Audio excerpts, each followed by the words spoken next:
Greetings everyone, this is Hong Long from Hong Long Wuxia, and today we're going to talk about the class struggle breaking out in Las Vegas. The Clark County Education Association, which represents 16,000 teachers in Las Vegas, held a march and rally in downtown Las Vegas on Saturday morning, October 7th. There was well over 1,000 people that attended the rally, at which various Democratic politicians and union bureaucrats did their best impression of demagogues as they attempted to chloroform the teachers who are leaving the profession in droves, both nationally and here in Nevada, where over 2,500 teachers have left in just the last year. And that is a record number. That's over 800 more than the previous record. Union President Marie Nesis said that since the beginning of the school year, they have lost 20 teachers a week.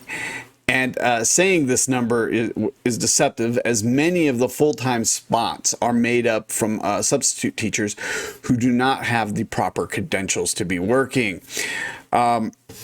She also said, in reference to the fact that public employees are forbidden by law from striking in Nevada, that now was the time to take back what rights were taken away from us many years ago. Of course, she did this without spelling out exactly who allowed those rights to be taken away, and more importantly, why has there not been any movement to take back those rights before now? They have been negotiating the present biannual contract since April. Why has nothing been done in that time? The governorship and most of the state has been essentially controlled by the Democrats until very recently. Why was the law which forbids public workers from striking not changed at that time?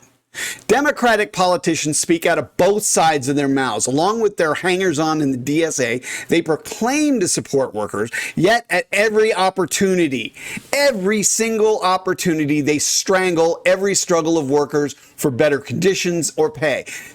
This could be seen most vividly last year when the Democrats, Sanders, and the DSA worked to take the right to strike from the railroad workers, who were forced to accept yet another rotten contract in a long line of concessionary contracts attacking their wages and working conditions.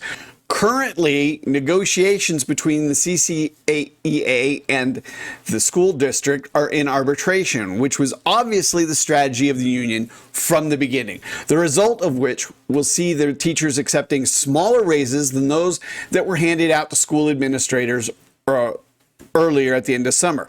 This is especially egregious because, as one state legislator pointed out at the rally, the state had budgeted an extra $2 billion for the next 2 years, a record amount of funding for the school system. In addition, they provided another $250 million specifically earmarked for teacher raises. The superintendent, Jara, stressed has to be spent elsewhere. In an effort to deflect from the responsibility of the Democratic Party and the union, every speaker pointed out that Jara was to blame for all the ills that teachers suffered, with the assistance of the trustees, of course, the overwhelming majority of whom are Democrats. Also, in Las Vegas last week, the Culinary Union, which represents 60,000 hospitality staff, this is like busboys, food servers, cocktail service, bellmen, room attendants, and porters. They all voted by nearly 100% to strike last week. And casino staff working at the very same hotels who are in the UAW had their contracts expire last week. Yet no attempt has been made by any of the three different unions to unite these struggles into one struggle, a move which would obviously bring the state of Nevada and the city of Las Vegas to its knees very rapidly. Workers in each of these industries should be aware that even though they are willing to fight for a better life without forming democratically controlled rank-and-file committees that are independent of the two parties of big business and their paid-for goons in the union, that each of these struggles will be betrayed and sold out, and they will be forced to accept yet another rotten contract and see their conditions, which have been deteriorating for over 30 years, continue to decline.